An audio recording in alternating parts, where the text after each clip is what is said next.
Voilà, que la paix du Seigneur soit avec chacun d'entre vous ce matin. C'est une joie et un honneur pour moi d'être au milieu de vous. Merci aussi à Robert pour ses paroles. J'espère qu'après cette présentation, vous n'allez être pas trop déçus par ce que je vais vous dire. Nous avons donc centré ce séminaire sur le nom de Dieu. Et j'aimerais terminer ce matin par un sujet qui découle un petit peu de ce thème qui a été le nôtre pendant ces jours. Hier soir, nous nous sommes arrêtés sur le fait que Jésus est pleinement homme, mais il est également pleinement Dieu. Et j'aimerais ce matin justement que nous nous attachions au nom de Jésus. Le nom qui est au-dessus de tout nom, nous dira l'apôtre Paul, au nom duquel tout genou doit fléchir dans le ciel, sur la terre et sous la terre, et toute langue doit confesser que Jésus est Seigneur, à la gloire de Dieu le Père. J'aimerais que nous essayions de voir comment, notamment, le peuple juif a nommé le Messie. Car quand nous disons Jésus-Christ, nous disons Jésus est le Messie. Ça veut dire, il est le roi oint d'Israël. Vous savez, quelquefois, quand nous disons Jésus-Christ, je ne pense pas nous, mais enfin, peut-être dans certains milieux et surtout en dehors de l'Église, les gens croient que Jésus-Christ, Jésus c'est son prénom, Christ c'est son patronyme. Surtout en Espagne, vous savez, dans les pays hispaniques, vous avez beaucoup de garçons qui s'appellent Jesus. Alors il y a Jesus Sanchez, Jesus Rodriguez, puis vous avez Jesus Christos. En fait, quand nous disons Jésus-Christ, nous disons Jésus est le Messie d'Israël, le roi qui a été oint. Vous vous souvenez, c'était ainsi que les mages étaient venus l'adorer. Ils avaient demandé où est le roi des Juifs qui vient de naître. Et sur la croix, il y avait le titulum, ça veut dire la raison pour laquelle Jésus était crucifié, comme c'était le cas pour tous les condamnés. Et il y avait au-dessus de la croix la même chose, le roi des Juifs. Cette inscription, elle était en 3 langues, en hébreu, en grec et en latin, ça veut dire dans toutes les principales langues parlées dans le monde d'alors. C'est-à-dire que c'était une proclamation universelle. Il fallait que le monde entier sache que Jésus était le roi des Juifs. Car ce n'est que si Jésus est le roi des Juifs qu'il peut être le sauveur des païens. Et si nous ignorons que Jésus est le roi des Juifs, si nous voulons le court-circuiter volontairement parce que ça nous gêne, alors, eh bien, nous anéantissons ce qui est la raison même de notre salut. Si Jésus n'est pas le roi des Juifs, il n'est pas non plus le sauveur des païens. Il y a maintenant un autre point, c'est que, en français, nous avons 2 mots pour désigner loin de l'Éternel. Nous avons le mot que nous employons le plus couramment, je l'ai dit il y a un instant, Christos, Christ en français. Et nous avons aussi un autre mot, le mot Messie. Et pourquoi employons-nous le plus souvent possible le mot Christ plutôt que le mot Messie? Messie, c'est le mot qui vient de l'hébreu Mashiach, et Christ, c'est un mot qui vient du grec Christos. Pourquoi choisissons-nous d'employer plutôt le mot grec que le mot hébreu? En fait, le mot hébreu Messie, nous ne l'employons que lorsque nous voulons prouver aux Juifs que Jésus est son Messie.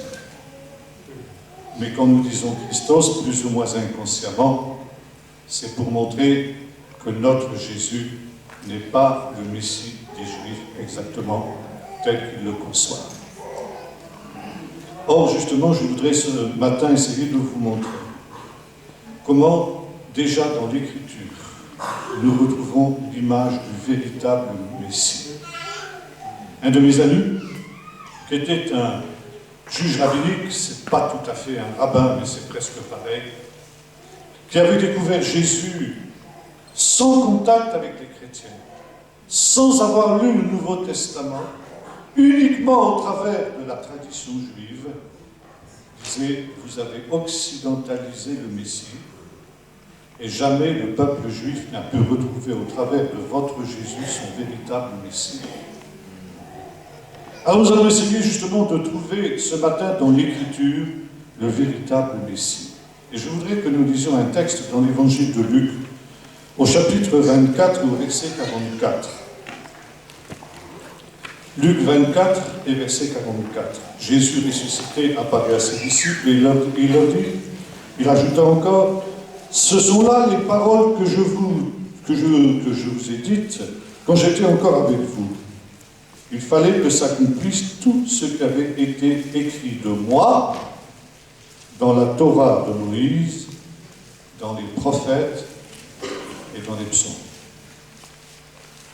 Il fallait que s'accomplisse tout ce qui était écrit de moi dans la Torah de Moïse, dans les prophètes et dans les psaumes, c'est-à-dire dans les trois parties qui composent la Bible hébraïque, ce que nous appelons l'Ancien Testament.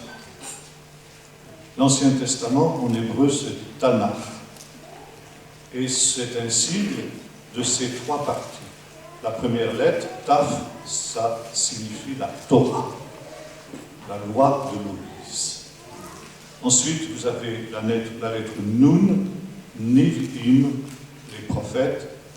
Et ensuite, la lettre Kaf, les Ktuvim, les écrits, ce que Jésus ici appelle d'un mot global, psaume. Ça veut dire toutes les Écritures.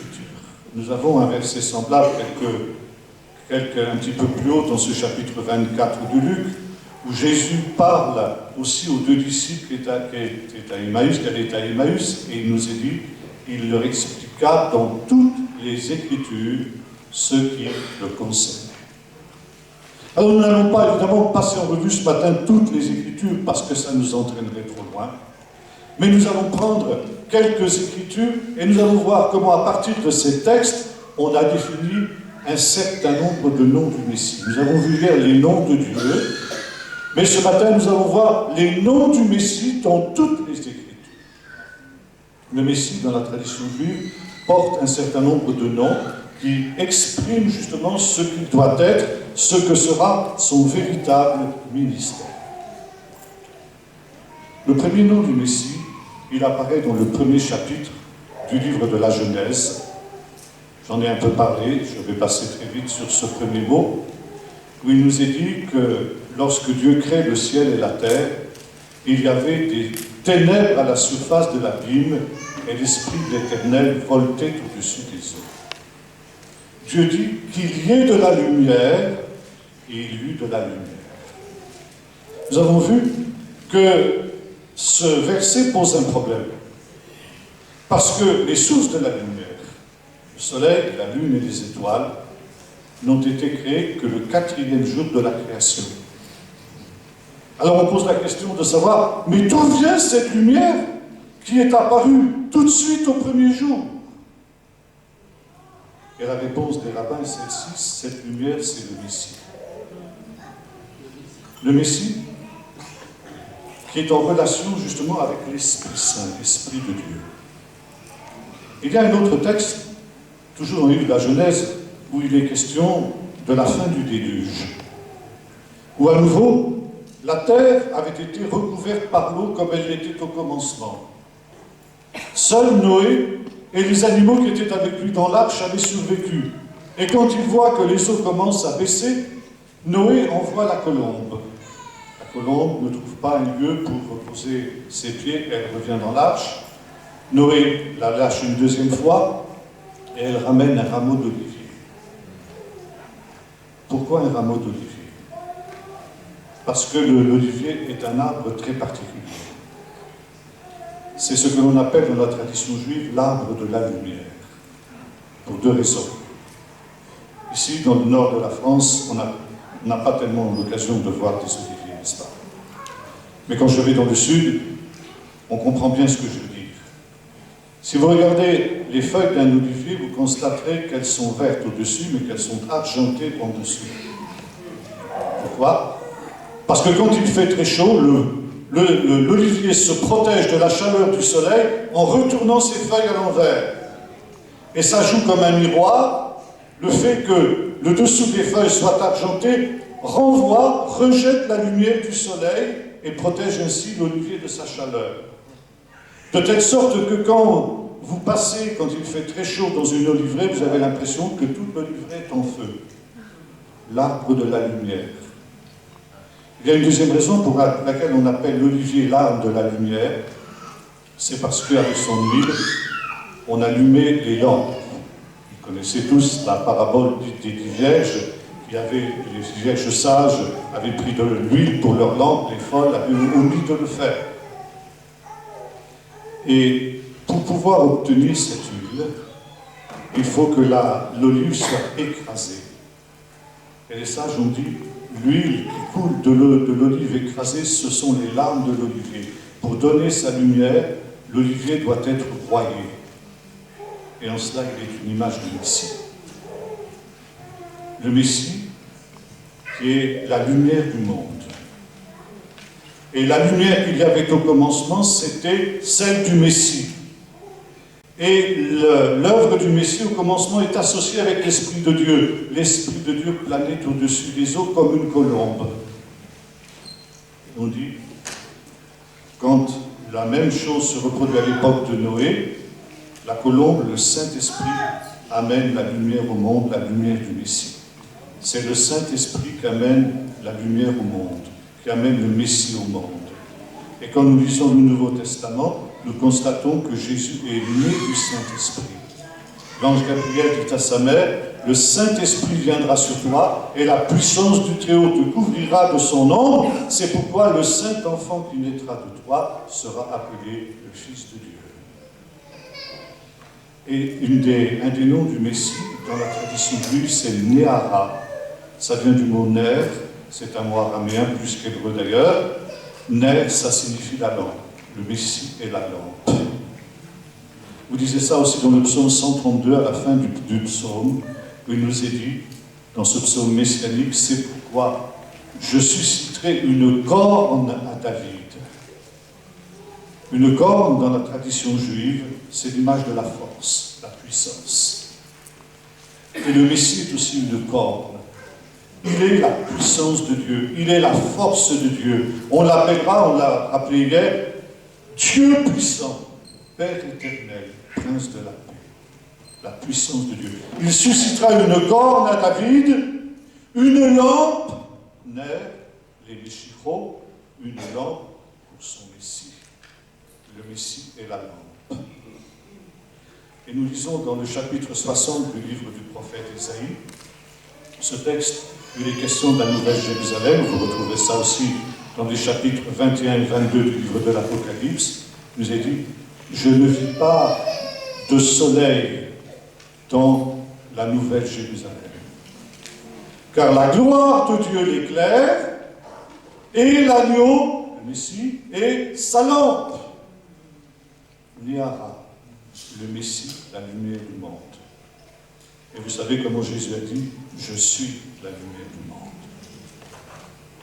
Il y a un deuxième nom que l'on trouve dans la parole de Dieu au sujet du Messie, cette fois-ci.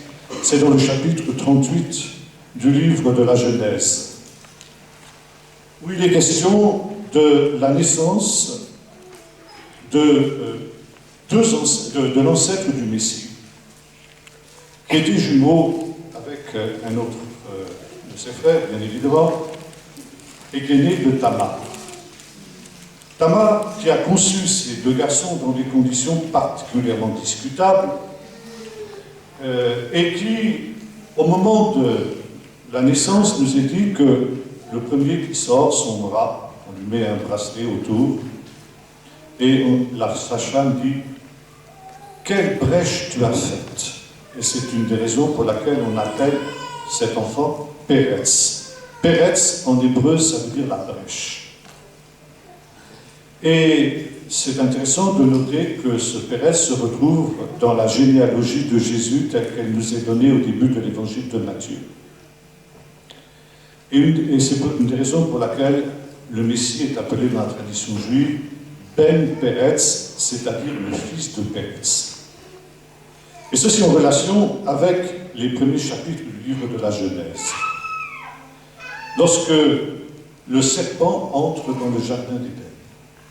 Jusqu'alors, le monde qui était sorti des mains de Dieu était à l'image de son Créateur. C'était un monde parfait, c'était un monde harmonieux, c'était un monde uni. Et voilà que le serpent, le diable, Satan, entre dans le jardin d'Éden. Et avec lui, entre le péché dans le monde.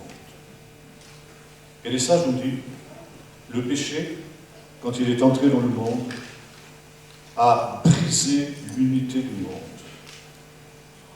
Comme un vase de potier est brisé. Et le péché a fait une brèche dans le monde. Et depuis que le péché est entré dans le monde, ce monde-ci est un monde brisé, divisé en deux camps. Le camp de la lumière et le camp des ténèbres. Le camp des justes et le camp des méchants. Et cette harmonie a été entièrement détruite. Mais Dieu a fait une promesse dans le jardin d'Éden. Il a promis qu'un jour, cette brèche, cette brisure du monde serait réparée. Et c'est le but de l'histoire biblique. Depuis cette promesse que Dieu a faite dans le jardin d'Éden, le monde est en route vers ce temps que l'on appelle dans le Nouveau Testament la restauration de toutes choses. Deux fois cette expression revient dans le Nouveau Testament. La première dans le chapitre 22 du livre de l'évangile de Luc, où il nous est dit que les apôtres, les 12 apôtres, lors de la restauration de toutes choses, seront assis sur 12 trônes pour juger les 12 tribus d'Israël. Nous trouvons ça dans le chapitre 3 du livre des Actes, où il nous est dit que le ciel doit recevoir le Messie jusqu'au temps de la restauration de toutes choses. Cette expression grecque, elle traduit une expression hébraïque qu'on appelle tikkun olam, ça veut dire la réparation de la brisure du monde. Et qui est celui qui va effectuer cette réparation de la brisure du monde et cette restauration de toutes choses? Là aussi, le chapitre 3 du livre de la Genèse nous le dit. Dieu parle à ce serpent et lui dit « Je mettrai une inimitié entre toi et la femme, entre ta postérité et sa postérité. » Comme je l'ai précisé, là, il y a un pronom masculin en hébreu, et non pas féminin comme ça devrait être, et comme c'est dans la Bible, « Il t'écrasera la tête. » Et en écrasant la tête du serpent, le fils de la femme mettra fin justement à cette brisure du monde. Il réparera cette brèche qui a été faite dans le monde. Mais, en échange, tu lui blesseras le talon. Et ce fils de la femme, on dit les sages, qui est exprimé par ce pronom masculin singulier, ce qui en hébreu est une faute, ne représente essentiellement le Messie. Il, c'est le Messie. Et nous avons lu dans le texte de Luc 24 tout à l'heure, il nous est dit ceci. Il fallait que s'accomplisse à mon sujet tout ce qui avait été annoncé dans la loi de Moïse, dans les prophètes et dans les psaumes, à savoir que le Messie souffrirait avant d'entrer dans sa gloire. Tu lui blesseras le talon. Et nous retrouvons cette idée aussi dans le psaume 22.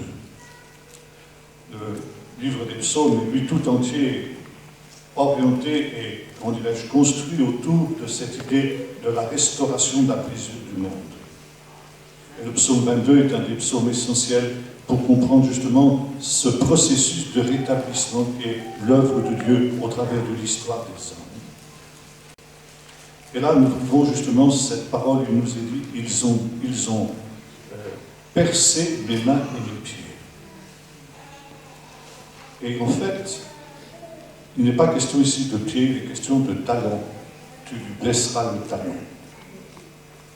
Il y a quelques années de cela, on a retrouvé à Jérusalem, en traçant une route sur le mont des Oliviers, un ossuaire ancien de l'époque de Jésus, à peu près, un peu après, disons.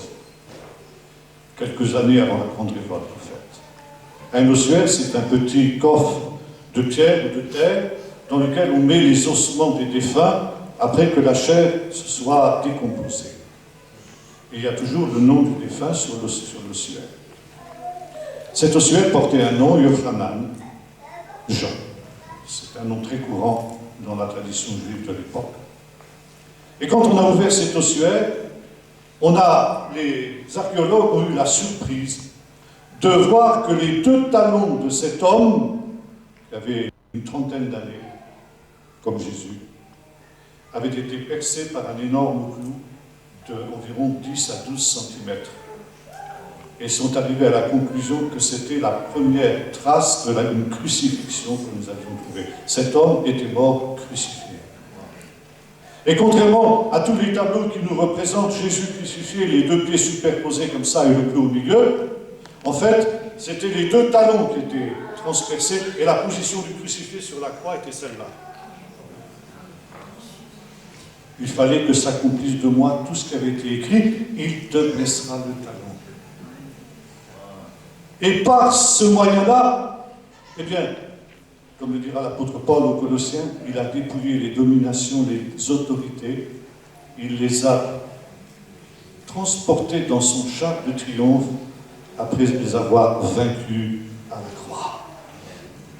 Jésus a effectué cette réparation de la brisure. Il est le réparateur des brèches, et c'est pourquoi dans la tradition juive, il porte ce nom, le fils de la brèche, Ben Peretz, celui qui répare la brisure du monde, celui qui répare la brèche qui a été faite dans le monde. Ça, c'est le deuxième des noms du Messie. Un troisième texte qu'on trouve toujours dans le livre de la Genèse, au chapitre 49, verset 11. C'est la bénédiction que Jacob, mourant, prononce sur ses différents fils, et notamment justement ici sur Judas, une des tribus. Il nous est dit ceci, verset 8 d'abord, Judas, tu domineras sur tes ennemis et qui se prosterneront devant toi. Tu es un lion, Judas, tu reviens du carnage, mon fils, tu montes et tu rugis comme un lionceau qui te fera lever. Le sceptre ne s'éloignera pas de Judas, ni le bâton du commandement d'entre ses pieds, jusqu'à ce que vienne le Shiloh et que les peuples lui soient soumis, ou que les peuples lui apportent des présents. On peut traduire les deux manières. Jusqu'à ce que vienne le Shiloh. Shiloh, c'est un mot qui n'apparaît dans la Bible qu'à cet endroit-là. Et un mot mystérieux. Qu'est-ce que signifie le mot Shiloh? Alors, il y a deux manières de le comprendre. Ça peut être une abréviation de Shaliach, ça veut dire un envoyé. Jusqu'à ce que vienne l'envoyé de Dieu. On peut comprendre comme ça. Mais nous avons vu aussi celui auquel les peuples seront soumis, celui au cours duquel les peuples seront rassemblés, il y a différentes traductions possibles, et celui auquel ils apporteront des présents. Et on peut décomposer le mot en deux, Shiloh, des dons pour lui. Ils apporteront des dons pour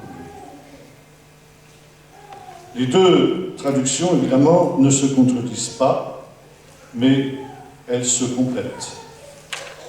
Et il y a une vieille tradition qu'on trouve par exemple dans un texte d'un grand commentateur juif qui s'appelle Rashi, que le Shiloh n'est autre que le Messie, l'envoyé de Dieu.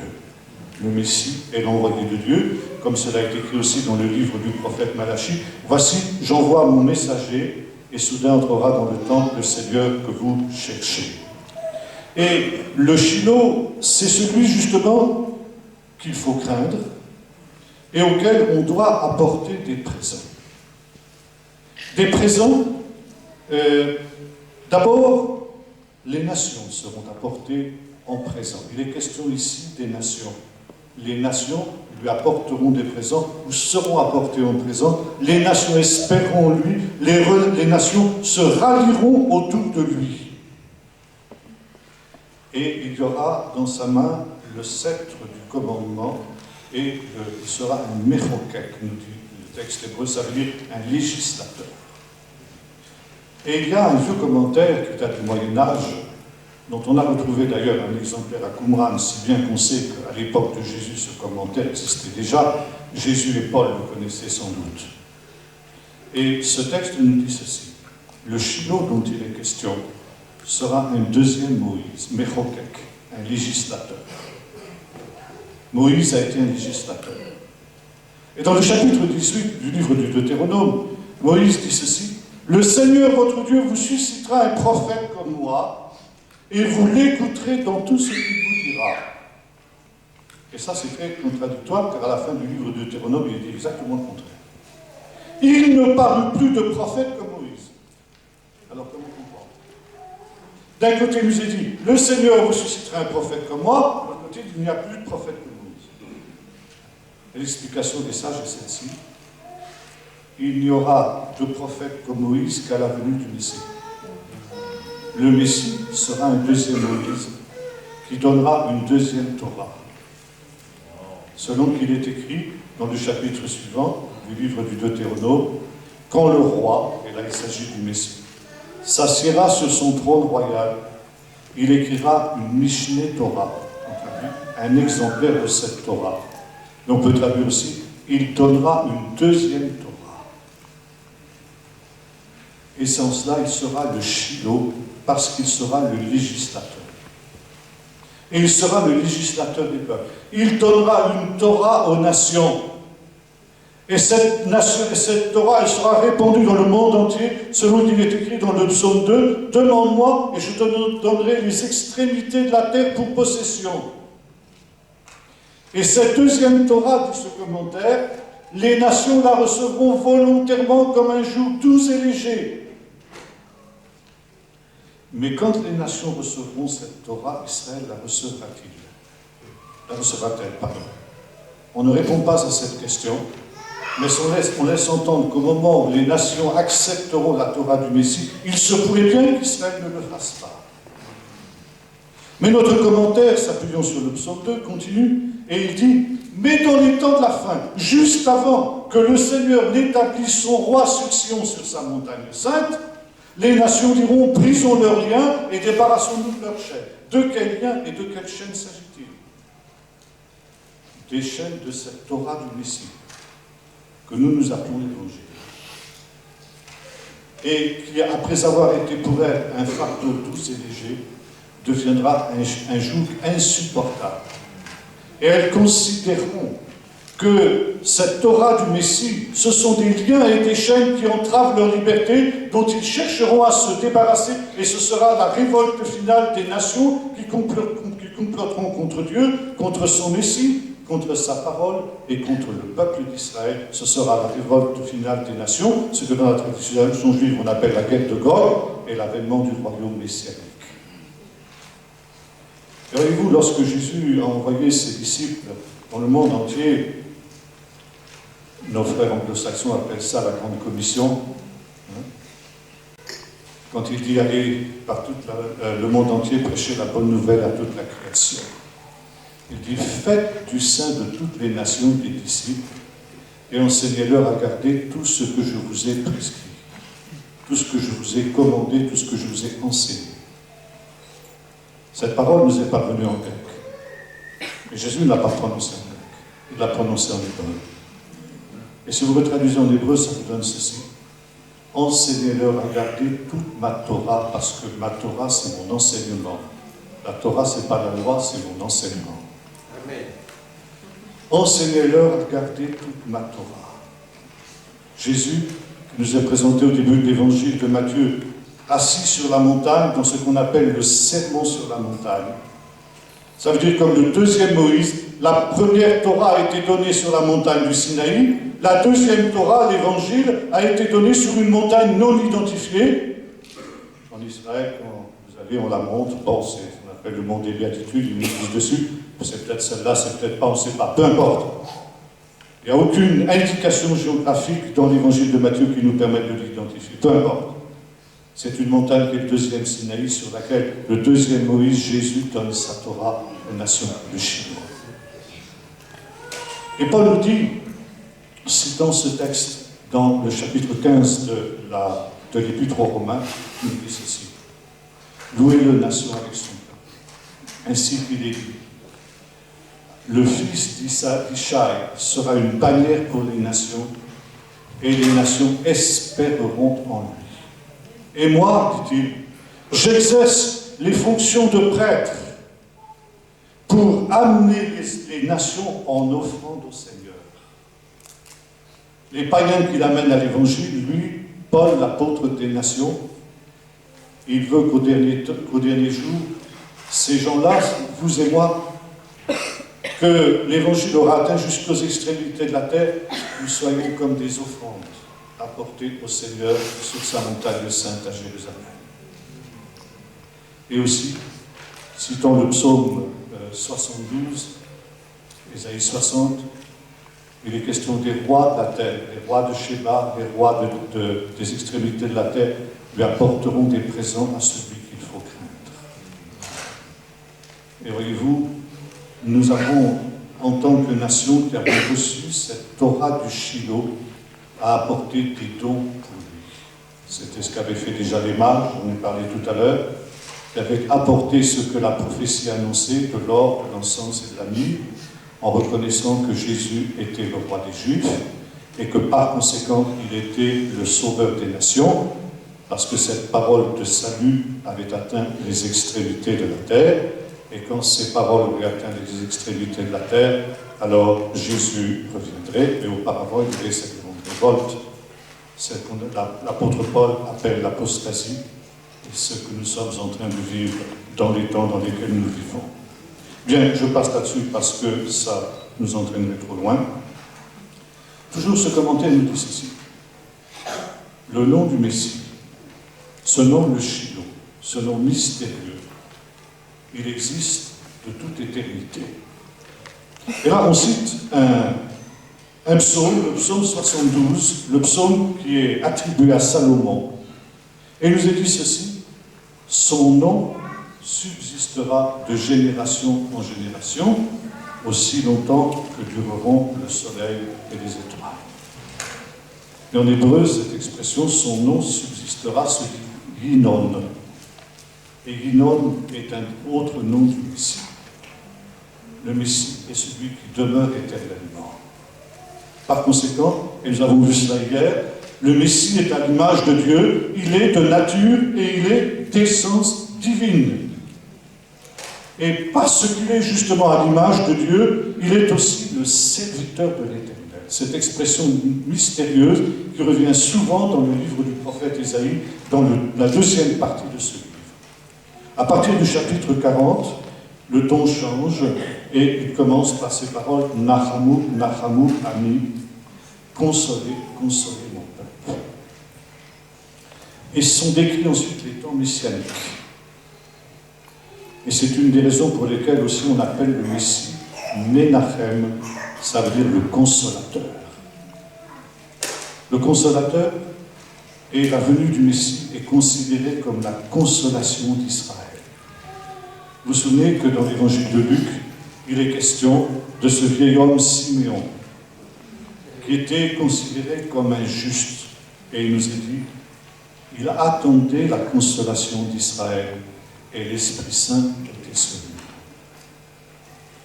lui. Et la consolation d'Israël, telle qu'elle est décrite dans ce chapitre, dans ces derniers chapitres du livre du prophète Ésaïe à partir du chapitre 40, comporte 4 chants qu'on appelle les chants du serviteur, ou 4 poèmes, les poèmes du serviteur de l'Éternel.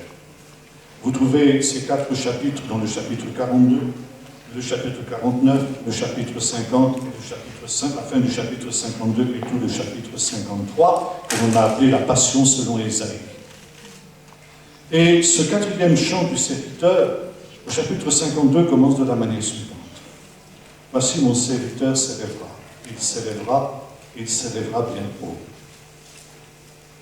3 fois dans ce texte, il est dit que le serviteur célébrera. Nous, non-juifs, le fait que la parole de Dieu répète 3 fois que le serviteur célébrera, ça ne nous empêche pas de dormir. Les Juifs, oui. Parce qu'ils se disent, si le Saint-Esprit a cru bon de répéter 3 fois que le serviteur célébrera, il y a une raison. Rien n'est au hasard dans la parole de Dieu. Alors pourquoi 3 fois il est dit que le serviteur célébrera? D'abord parce qu'il a été humilié, il a été rejeté. Et méprisé, abandonné des hommes, homme de douleur, habitué à la souffrance. Vous connaissez ce texte, j'en suis sûr. Et on fait le rapprochement avec la pierre de Béthel. La pierre que Jacob avait rencontrée quand il fuyait son frère. Et le soir, il est arrivé dans un endroit, il avait pris la première pierre qui lui tombait sous la main, et il s'était couché dessus. Et soudain, il avait eu un rêve, il avait vu une échelle dont la base reposait justement sur cette pierre sur laquelle il était couché, et son sommet touchait le ciel. Et les anges de Dieu montaient et descendaient sur cette échelle. Jacob a eu peur. Il dit, Dieu était dans cet endroit, je ne le savais pas. Cette pierre, je l'ai rejetée. Et c'est la pierre fondamentale. C'est la pierre sur laquelle repose le trône de Dieu. C'est pas n'importe quelle pierre, cette pierre-là. Et le lendemain, la première chose qu'il fait, cette pierre qui était abaissée, il la relève. Mon serviteur célébrera. Vous commencez à voir ici le symbole. Et non seulement il lève cette pierre, mais il l'a oint d'huile. Il l'a messie, comme traduit Chouraki. Et cette pierre devient l'image du Messie. La pierre qui a été rejetée, dont il est question dans le psaume 110. La pierre qui a été rejetée par ceux qui bâtissaient est devenue la pierre principale de l'angle. Voici, je mets en Sion une pierre précieuse, méprisée, rejetée par les hommes, mais précieuse aux yeux de Dieu, et celui qui prend appui sur elle ne sera pas confus. La pierre de Béthel est l'image du Messie, la pierre que les hommes ont rejetée, comme Jacob a eu la tentation de rejeter cette pierre, et ils ont découvert que c'était la pierre que Dieu avait choisie. Alors cette pierre, elle est élevée. Et on répand de l'huile dessus, ça veut dire qu'elle devient l'image du Messie. Maintenant, ça ne répond toujours pas à notre question, pourquoi 3 fois il est dit qu'elle s'élèvera? Parce qu'elle s'élèvera au-dessus de tout ce qu'Israël a produit de plus grand, de plus élevé. Elle sera l'apogée de l'histoire d'Israël, cette pierre. Ce serviteur. Serviteur, ça peut se traduire aussi par esclave. Esclave, c'est ce qu'il y a de plus bas. Mais ça peut se traduire aussi par ministre. Les ministres du roi, le premier ministre s'appelait serviteur du roi. Par exemple, dans des fouilles archéologiques qui ont été effectuées près de Jérusalem, il y a déjà un nombre d'années, on a découvert un sceau qui portait cette inscription de Shebna, serviteur du roi Jéroboam. C'était le premier ministre. Serviteur, c'est ce qu'il y a de plus bas et c'est ce qu'il y a de plus haut. Le serviteur, il est descendu, comme dira l'apôtre Paul dans l'épître aux Philippiens, jusque dans ce qu'il y a de plus humble, de plus bas. Il s'est fait obéissant jusqu'à la mort, et pas n'importe quelle mort, la mort de la croix, la mort la plus honteuse, la plus infamante qui soit, la mort des esclaves. C'est pourquoi Dieu l'a souverainement élevé et doit donner le nom qui est au-dessus de tout nom. Nous étions ce texte tout à l'heure. Élevé au-dessus de tout. Qu'est-ce qu'Israël a produit de plus élevé dans son histoire? Première chose, c'est Abraham. Qui est plus grand qu'Abraham dans l'histoire biblique, dans l'histoire d'Israël? Alors, on a dit, le Messie sera plus grand qu'Abraham. Deuxième fois, il est dit, il s'élèvera. Après Abraham, qu'est-ce qu'Israël a produit de plus grand? Moïse. Donc, le Messie s'élèvera au-dessus de Moïse.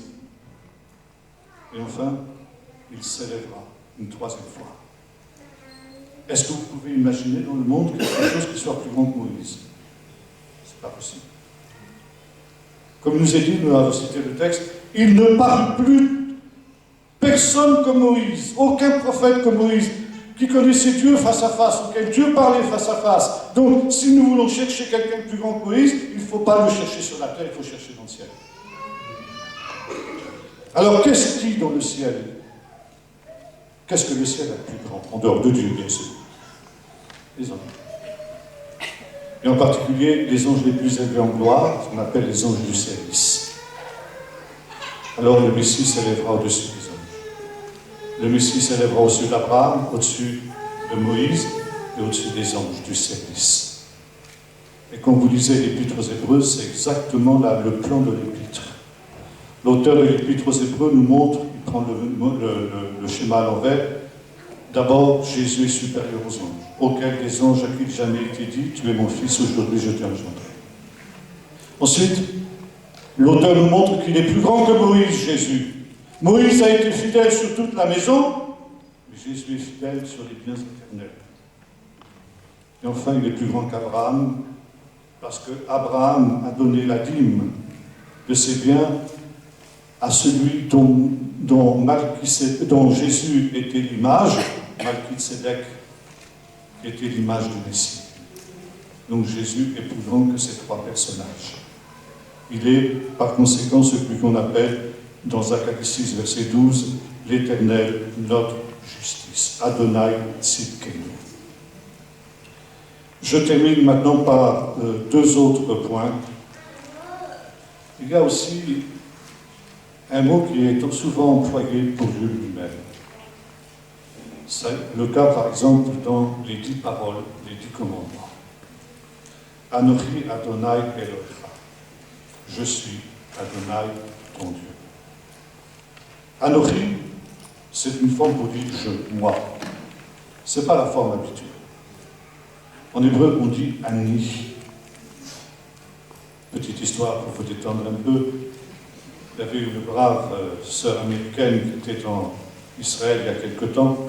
Et vous savez, vous entendez constamment dire Ani Rotse, je désire ceci, je veux cela. Alors cette femme qui ne connaissait pas l'hébreu, ça l'avait un peu frappée. Et elle demande, mais qui c'est cet Ani Rotse dont tout le monde parle ici? Donc, Ani, c'est le mot habituel pour dire je.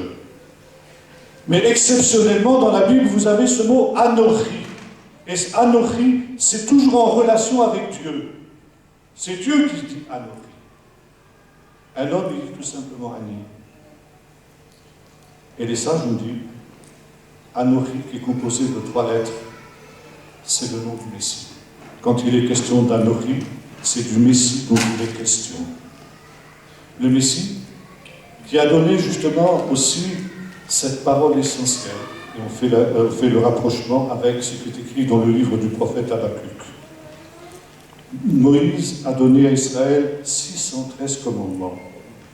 David les a réduits à 10, Ésaïe les a réduits à 6, Michée à 3, et Habakkuk à un seul. Le juste vivra par la foi. Le juste vivra par la foi, c'est le mot-clé de l'Épître aux Romains. Toute l'Épître aux Romains est construite sur ce verset.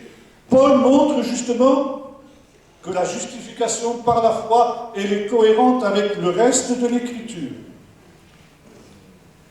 Et on dit, voyez-vous, ça s'oppose vraiment à l'Ancien Testament. Le christianisme s'oppose au judaïsme. Le judaïsme, c'est la justification par les œuvres, et le christianisme, c'est la justification par la foi. Paul pose la question au début de son épître, il dit, est-ce que nous anéantissons la Torah par la foi?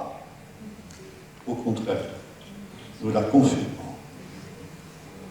Ça veut dire que cette doctrine fondamentale, nous sommes sauvés par la foi en Jésus et non pas par les œuvres, c'est quelque chose qui est cohérent avec ce qui a été révélé aux prophètes. Et voyez-vous, même les sages d'Israël ont dit cela. Le Messie, il va mettre en évidence, parce qu'il est le Messie, notre justice, parce qu'il est celui qui s'appelle Anochi, eh bien, il est celui qui va mettre en évidence ce que déjà le prophète avait annoncé. Ça veut dire que les 613 commandements sont un fardeau trop lourd pour que l'homme puisse les porter. Alors le Messie, comme l'avait fait avant lui toute la lignée des prophètes depuis David, va réduire ces 613 commandements essentiels. Le juste vivra par la foi. Mais celui qui vit par la foi, finalement, il est amené à vivre ces 613 commandements dans leur esprit, peut-être pas toujours dans la lettre, mais dans l'esprit de ces commandements, il les réalise. Parce que justement, la foi, c'est l'accomplissement de tout ce qui avait été annoncé par les prophètes. Voilà, je termine maintenant encore avec un dernier point.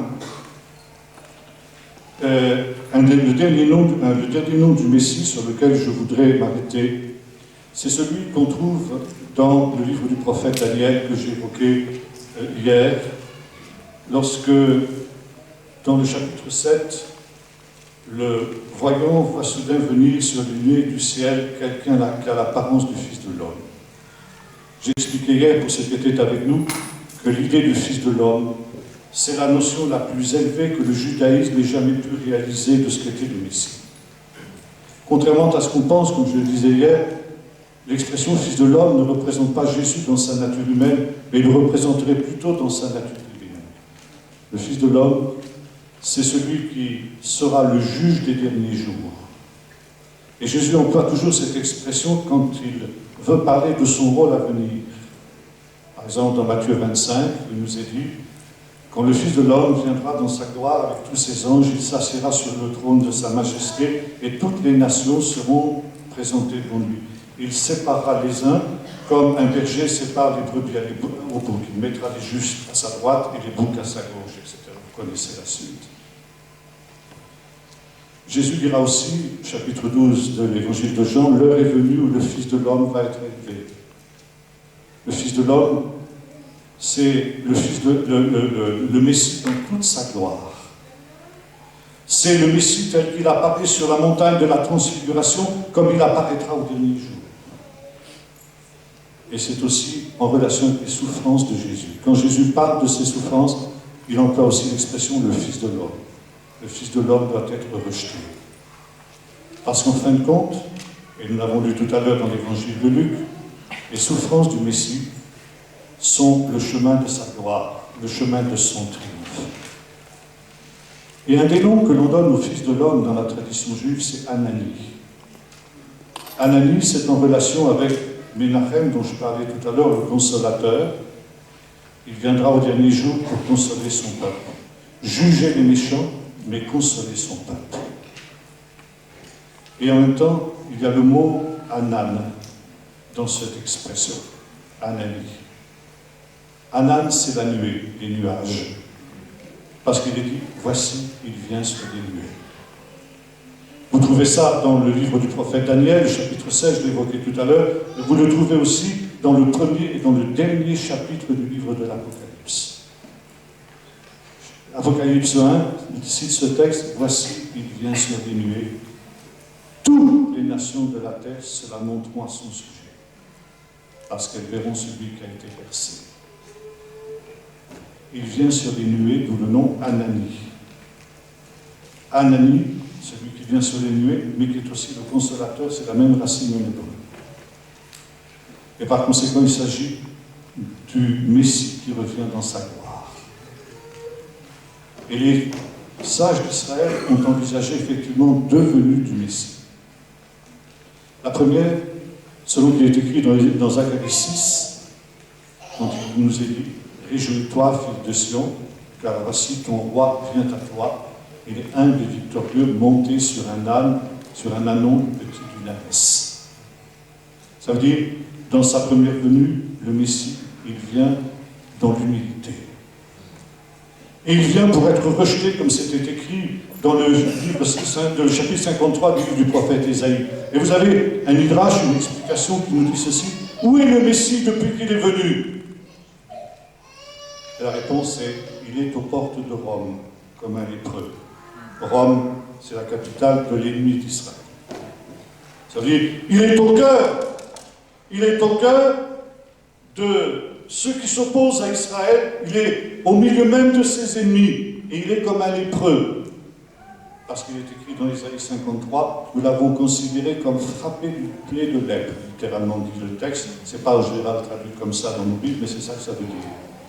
Et c'est une des désignations aussi du Messie de lépreux, parce qu'il a été blessé pour nos péchés, brisé pour nos iniquités. Il est frappé d'une plaie de lèpre, et il pleure, parce que son peuple le méconnaît. Ah, il y a une autre midrash qui prend à peu près cette même idée. nous dit, le Messie est assis dans le jardin d'Éden, dans un endroit qu'on appelle l'endroit des pleurs. Et il pleure sur son peuple. Et le Seigneur lui dit, Messie, mon serviteur, est-ce que tu es prêt à racheter le péché de mon peuple en descendant sur la terre? Et le Messie dit oui. Mais tu sais, tu devras souffrir, tu devras être brisé, tu devras être rejeté, etc. Est-ce que tu es prêt à cela? Et le Messie dit oui. Et c'est pourquoi il s'appelle aussi Barnaphlé, ça veut dire celui qui est tombé. Alors il vient sur un âne, sur un ânon dans l'humilité pour souffrir. Mais à cause de cela, un jour, il reviendra sur les nuées du ciel dans toute sa gloire. Il ne sera plus Barnaphlé, parce qu'il est écrit, Barnaphlé, c'est le fils de la chute, il est écrit dans Amos, je relèverai la tente de David qui est tombée, Barnaphlé. La tente de David, c'est le Messie. Et au temps de la fin, Dieu relèvera le Messie. Il le ressuscitera. Et alors, il viendra dans sa gloire avec puissance. Il est venu sur un ânon, Barnaphlé, et il viendra sur les nuées du ciel, Anani, pour rendre à chacun selon ses œuvres et pour délivrer les justes, et en même temps pour juger les méchants. Les méchants se lamenteront à son sujet, mais vous, quand vous verrez ces choses arriver, réjouissez-vous et redressez votre tête, parce que votre délivrance est proche. Amen. Il leur expliqua dans toutes les Écritures ce qui le concernait. Il est Néara, la lumière du monde, la lampe. Il est Peretz, Ben Peretz, le réparateur des brèches. Il est le Shiloh, l'envoyé de Dieu, celui qui donne une nouvelle Torah aux nations. Il est Inon, celui qui subsiste éternellement, dont le nom subsiste pour l'éternité. Il est Anori, le consolateur, celui qui vient comme le serviteur souffrant. Et il est Anani, celui qui revient dans la gloire sur les nuées du ciel pour établir son trône de justice et de paix.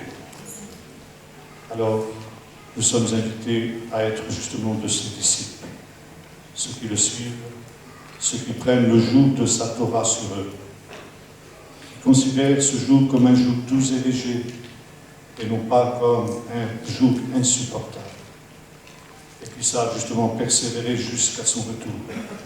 Celui qui persévérera jusqu'à la fin sera sauvé. Et Jésus disait, ce sera mon dernier mot, si quelqu'un m'aime qui me suit, et là où je suis, là sera mon serviteur. Si quelqu'un m'aime, le Père l'honorera. Si quelqu'un veut être mon disciple, il doit lui aussi accepter de subir les souffrances du Messie. Nous avons pris la Sainte Seine tout à l'heure, il y a un midrash aussi extraordinaire où il est question de Ruth et de Boaz. Quand Boaz dit à Ruth, approche-toi, mange avec les moissonneurs. Et le commentaire de ça, il dit ça, c'est une prophétie sur le temps de la fin. Dans les temps de la fin, le Seigneur dira aux nations, comme à Ruth, qui était une Goya, une non-juive, viens, assis-toi à côté des moissonneurs, c'est-à-dire à côté des Juifs. Il n'y a plus de différence entre les Juifs et le non-juif. Ils mangent ensemble. Mange ce pain, et ce pain, ce n'est pas n'importe quel pain. Ce pain, c'est le pain du royaume de Dieu. C'est le pain du banquet eschatologique. Et les sages ont dit, celui qui mange ce pain déjà dans ce monde-ci, il le mangera dans le monde futur, au festin des noces de l'agneau. Juifs et non-juifs mangent ce pain, le pain de la scène, que nous avons mangé tout à l'heure, où il nous est dit, quand vous mangez ce pain et que vous buvez cette coupe, vous annoncez la mort du Seigneur, passez jusqu'à ce qu'il vienne futur. Et ensuite, il dit, trempe ton pain dans le vinaigre. Et là, c'est un autre verset qu'on trouve en Psaume 22, il m'abreuve de vinaigre. Ce qu'on a fait à Jésus sur la croix, vous vous en souvenez. Les sages ont dit, le vinaigre, ce sont les souffrances du Messie. Si nous voulons manger un jour dans le royaume de Dieu le pain du monde qui vient, il faut manger dans ce monde-ci le pain du Messie, mais avec du vinaigre. Trempé dans le vinaigre, ça veut dire trempé dans les souffrances du Messie. Il faut accepter. Il faut accepter d'avoir part aux souffrances du Messie pour pouvoir avoir part à la gloire. Et quand nous mangeons la Sainte Seine, nous prenons le pain de la Seine, nous trempons aussi ce vin dans le vinaigre. Ça veut dire nous prenons déjà le pain du royaume, mais avec les souffrances que cela implique de suivre Jésus. Il y a un renoncement, il faut prendre sa croix. Sans croix, la couronne. Celui qui vaincra, celui qui souffrira avec moi, dit Jésus, eh bien s'assiera aussi sur le trône, comme moi j'ai vaincu, et je me suis assis sur le trône. Être disciple du Messie, c'est le suivre dans toute cette grande épopée que nous avons évoquée, accepter de tremper notre pain aujourd'hui dans le vinaigre, pour demain avoir part au festin des noces de l'agneau, heureux et saints, ceux qui seront invités au festin des noces de l'agneau. Prions maintenant. Seigneur notre Dieu, comme tu le dis dans ta parole, nous voulons reconnaître celui qui, après avoir été abaissé en dessous des anges, et qui a pris la forme d'un esclave, qui s'est rendu obéissant jusqu'à la mort et la mort de la croix, a été souverainement élevé et a reçu le nom qui est au-dessus de tout nom, afin qu'au nom de Jésus, tout genou fléchisse. Et en cet instant, nous aussi, Seigneur, qui avons ouvert ta parole, nous voulons fléchir les genoux devant lui et proclamer qu'il est Seigneur, à la gloire de Dieu le Père, qu'il est élevé au-dessus de tout. Et Seigneur, nous voulons nous aussi marcher sur ces mêmes traces, manger ce pain déjà, ce pain du royaume, mais aussi, Seigneur, réaliser que nous devons avoir part à ces souffrances, boire cette coupe de rejet, cette coupe d'humiliation, cette coupe qui nous amène à renoncer à nous-mêmes pour te suivre. Et ainsi un jour avoir part à ta gloire dans ton royaume. Aide-nous, Seigneur, être de ceux qui viennent manger ce pain, trempé dans le vinaigre, pour pouvoir un jour nous asseoir avec toi sur le trône, au nom de Jésus.